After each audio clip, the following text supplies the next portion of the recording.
BlakDrac by Antabanez. Commuters traversing the decaying roads of dirty Jersey are generally too busy honking and screaming at each other to pay much attention to the plague of graffiti whizzing past their car windows.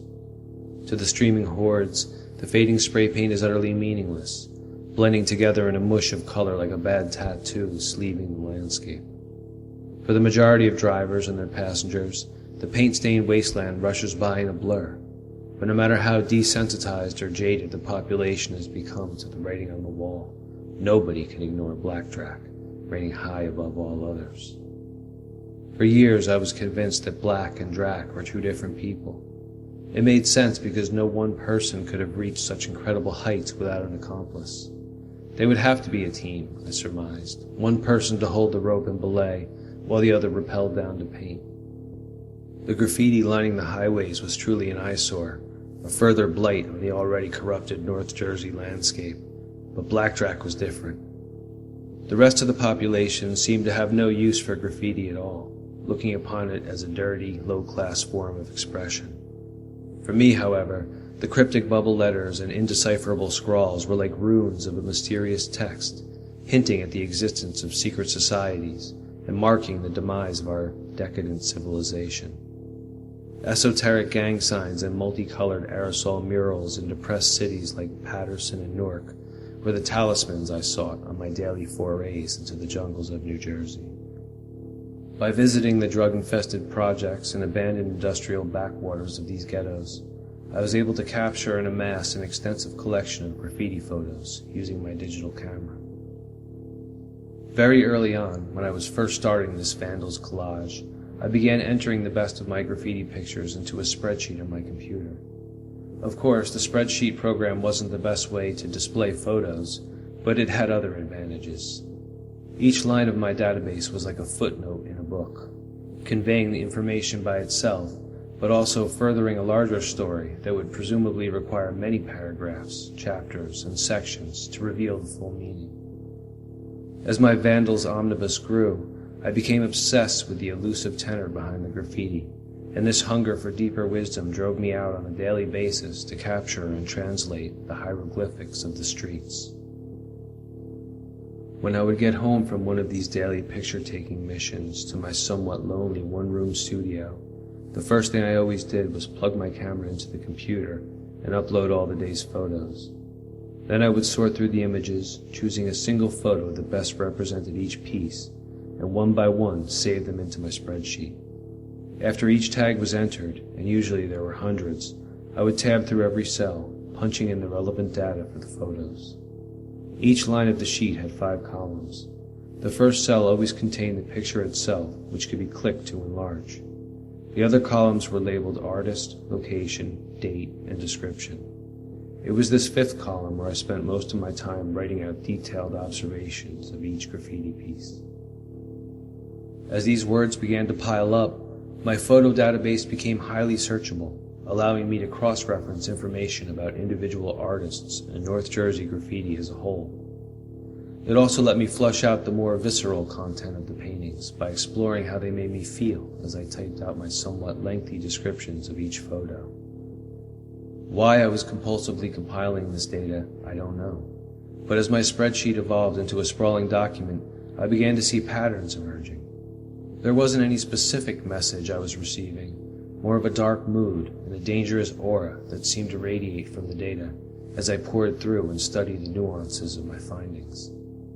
These shadowy hints inflamed my curiosity and kept me on the case, compelling me to leave my studio each morning with fresh hope that today might be the day when I would stumble across the missing piece of the Kodak.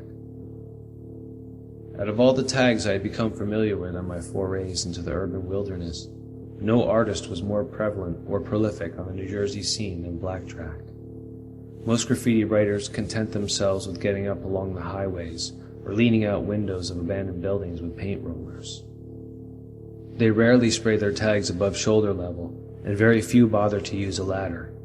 BlakDrac, however, was up on the highest, most unlikely places, causing people to sometimes stop their cars and stand by the side of the road to gawk at a massive water tower or stare up at the vandalized face of a 6-story brick building. Often, on my journeys into the jungles of New Jersey, I too found myself craning my neck up at the huge block letters of a BlakDrac tag, wondering how in the world anyone could have gotten up there to paint. Some of the spots where BlakDrac hit were truly impossible, like the one on the apex of the Edgewood Road Bridge, which spans the New Jersey Turnpike and connects the town of Leonia with Englewood. After reading about the piece on the internet, I paid a visit to the overpass, pulling over on the busy I-95 in Fort Lee to take pictures. Looking up at the massive lettering, I tried to imagine how anyone could have possibly climbed up or rappelled down to this particular spot, much less have the dexterity to paint the BlakDrac tag in 12-foot block font across the apex of the bridge. The underside arch proved to be such a tough spot to reach that when the state decided to remove the enormous tag, they were thwarted when their contractors couldn't find a bucket truck with a long enough arm. The DOT wasn't going to bring in a crane just to paint over some graffiti, so the tag stayed and can still be seen looming over the turnpike to this day. I guess it was inevitable that my obsession with the hidden meaning behind graffiti would eventually focus primarily on the BlakDrac tag. The ground-level scribbling on the streets and the intense muraling I encountered on my frequent trips through New Jersey's abandoned hospitals and factories spoke to me, but their message was elusive. Whatever information I received from them was always vague, offering only small clues as to what might actually be hiding behind the fabric of the jumbled words. In contrast, BlakDrac seemed profoundly prophetic. Although the tag was no less cagey about revealing its shadowy directive, its very boldness hinted that BlakDrac had more to reveal than all the other graffiti artists combined. I collected and grew my digital archive without coming across any clear answers, but never did I feel closer to my goal as when stumbling upon a fresh piece by BlakDrac. It was rare, however, to discover a new BlakDrac before anyone else had seen it. As soon as a fresh piece would appear, somewhere high above the North Jersey landscape, it would immediately be reported on by the news media. The BlakDrac tag was powerful in a way that others weren't. It was because of the what? What was it about the BlakDrac tag, emblazoned so impossibly high above all the other graffiti that spoke not just to me, but also to the population at large? There was something about BlakDrac, a mood or a feeling associated with the tag that almost seemed spooky. The letters were just a little too perfect, a little too tight. When people spoke of the artist, it was in a morbid tone, similar to the way they announced another terrorist strike or airline crash. News of a fresh BlakDrac tag seemed ominous, like a signpost of our doom, or a grim reminder that our habitat has degenerated into a pollution-filled cesspool of our own making.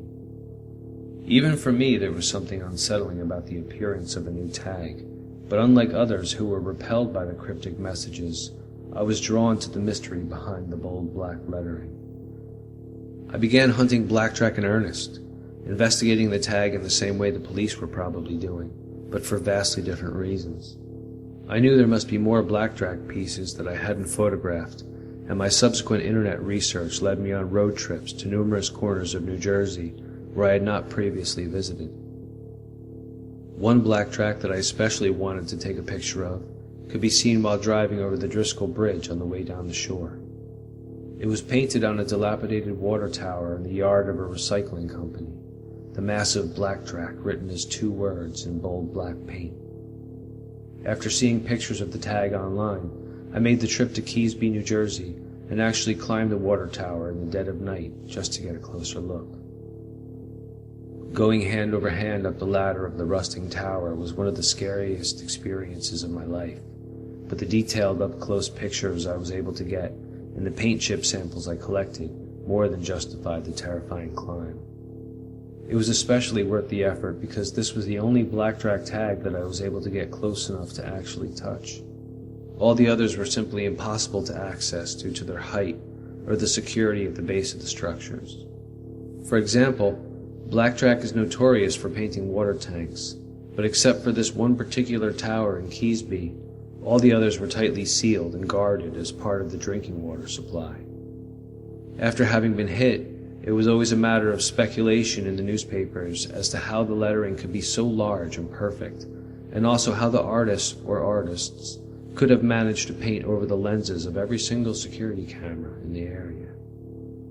There seemed to be no explanation as to how BlakDrac was able to achieve such stealth, but I knew that if I was able to crack the mystery, it would help me to decipher the hidden prophecies behind my database.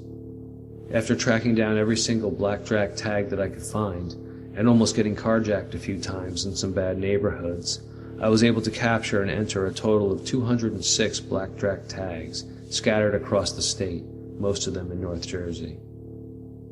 Analyzing the data by cross-checking keywords in my spreadsheet, I began to see a pattern emerging, but couldn't quite put my finger on what steps to take next. One snowy morning, while having my first cup of coffee, an email alert arrived informing me that BlakDrac was in the news. I clicked on the link and was taken to a short article, only 15 minutes old, telling of a new BlakDrac tag which had appeared on the Rucker Street Bridge overnight.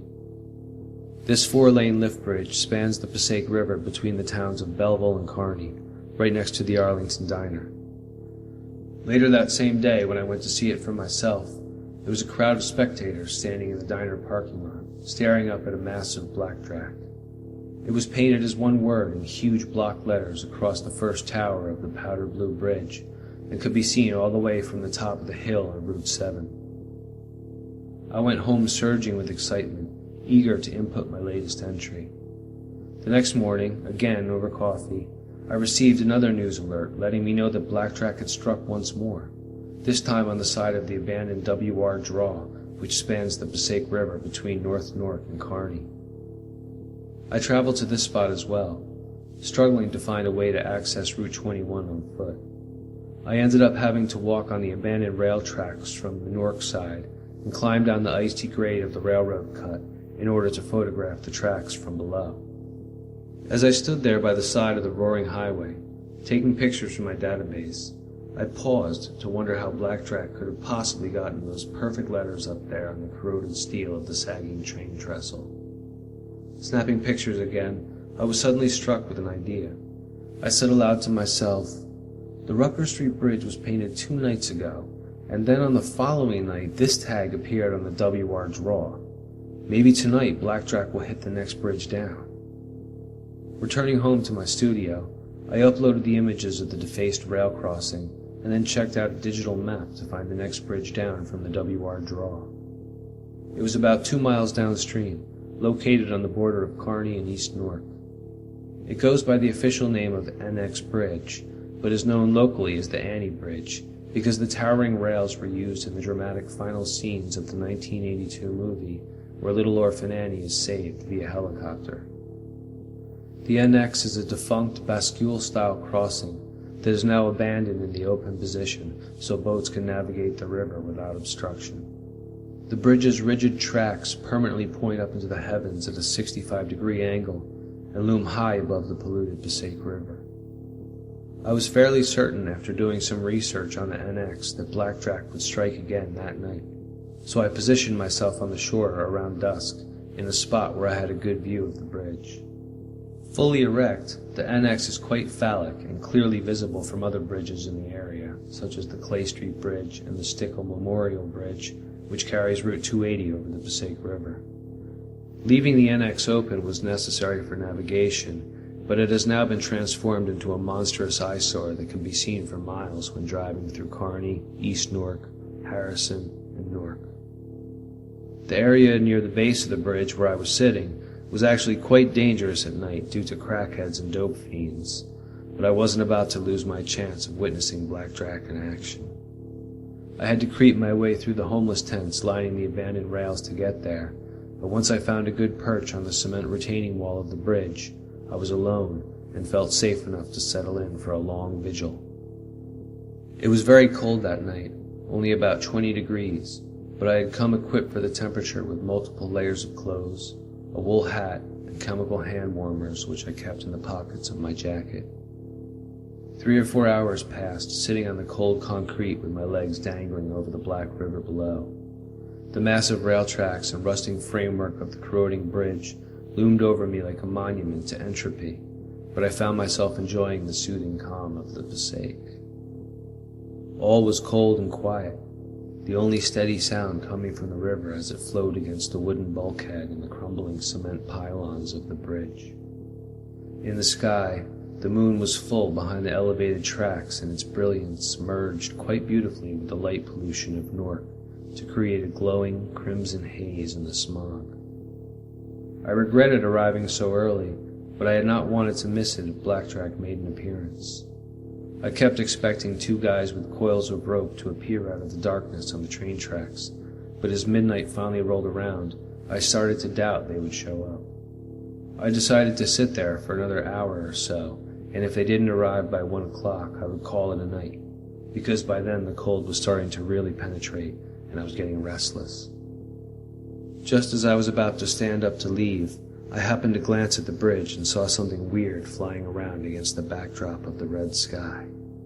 It was a black shape, human in appearance, coming in fast from upriver. I sat rigid on the concrete bulkhead, my mind instinctively rejecting the information my eyes were sending into my brain. Humans only fly in comic books and movies, I told myself. What I was seeing couldn't be real. When it got to the bridge, the shape was still moving quickly as it began streaking in and out of the spaces between the rotting steel of the skeletal framework. It kept us up for a while, almost as if it were playing, and then I saw it fly across the river where it slowed down long enough to pause above the flat roof of a factory.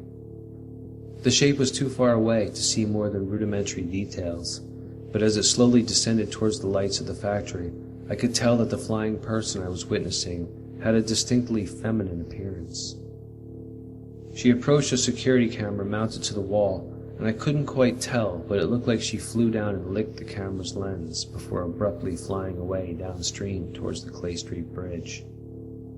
She spent some time down by Clay Street, and I could barely see her shadowy shape flitting about the creosote piers. Just when I thought I had lost track of the spirit, if indeed spirit she was, her form came speeding up the river, 20 feet above the shimmering black water. She flew fast towards the annex bridge and came to a graceful stop in a fully upright position as she hovered in front of the concrete counterweight. From my vantage point on shore, I was close enough to see that the dark shape was not only female, but also possessed a remarkable beauty. She was completely black from head to toe and didn't seem to be wearing any clothes. In lieu of garments, she was ensconced in misty tendrils of gradient darkness that whispered about her and seemed to be the mysterious source of what kept her aloft. My mind still couldn't comprehend the miracle I was seeing before my eyes, but as it turned out, this strangely beautiful creature had more surprises in store for the night. After surveying the counterweight to her satisfaction, she began levitating in a horizontal position, almost as if she was lying on her stomach. She then flew to the left corner of the weight, where I watched her hover in close to the concrete, stopping with her face only inches from the surface. Then, without touching the wall with her hands, she stuck out her tongue and began licking. From my vantage point, I had a good angle and could see her incredibly long tongue running against the wall, leaving behind a thick coat of black paint. As I watched, I could see that her tongue was far superior to any brush humans could have made. The lines it left behind on the rough concrete went on smoother than even the creamiest interior wall paint on the market today. After every few licks, her tongue would retract back into her mouth, and then emerge again, freshly loaded like a wet brush from a paint can, but infinitely quicker and 1,000 times more exact. Sometimes she would pause at her licking to fly backwards, so she could get a wider perspective on her lettering. Once satisfied, she would zip back to the wall and enthusiastically resume her work. As the outline of the first few letters began to take shape under her rapidly maneuvering tongue, there was no doubt in my mind that this exotic creature was BlakDrac. As I watched her graceful performance, she hovered before her canvas, flicking that enchanted tongue with the assurance and confidence of an accomplished artist. I sat in awe on my perch, too scared to move and too spellbound to tear my eyes away from this aerial virtuoso. I wanted to reach for my camera, but was so terrified of this supernatural being that I scarcely dared to breathe, lest she sense my presence. But oh, how wrong I was on that point. As she finished her piece and flew back to survey her work for one last time, I saw her glance casually in my direction with a smirk, as if she had known I was there the whole time. In an instant, she flew over to where I was sitting on the concrete retaining wall, my legs still dangling over the river. One moment she was hovering 30 feet away, and the next second she was floating with her face 6 inches from mine, those shadowy tendrils lapping against my winter clothes and tickling my face. I was truly scared, but the hypnotizing elegance of the creature kept me from looking away. Her eyes were glowing emerald green, and in the moonlight her face looked statuesque, as if she had been carved from a glistening slab of ebony marble. I didn't know if I was going to fall in love with her or run screaming into the night, but before I could do anything, she gave me a slight smile which froze me to the spot. As I sat there transfixed, she stuck out her incredibly long tongue and gently licked the bridge of my nose, leaving behind a perfect stripe of black painty goo. With that, she whooshed off silently into the night, zipping over her freshly painted BlakDrac tag, maneuvering through the beams of the NX bridge, and then silhouetting herself against the moon before disappearing into the darkness. I was so dazed by my experience at the bridge that I can barely remember how I managed to get home. Ever since I saw her, I have existed in an absent-minded fog, completely neglecting my essential needs and shirking even the most basic responsibilities. Performing rudimentary tasks, such as brushing my teeth, eating food, or reading a book, has lost all meaning to me. My mind is still struggling to compute and categorize the occurrences I witnessed at the NX bridge, and the beautiful BlakDrac is all I can think about. The only photographic record I have from that night is the selfie I took when I got home. It's of me standing in front of my bathroom mirror, still wearing all my winter clothes, and sporting a thick stripe of black paint down the bridge of my nose. I have finally gotten myself together enough to sit down in front of my machine and enter the photo into my spreadsheet as evidence. I'm now writing out this long description in the 5th column of the database, where you are no doubt reading it for yourself. I have fallen in love with the creature who calls herself BlakDrac. I must find her again, and I will use the data in the spreadsheet to do so. I still haven't cracked the code behind New Jersey's cryptic graffiti, but as long as she's out there painting, I'll be on the hunt.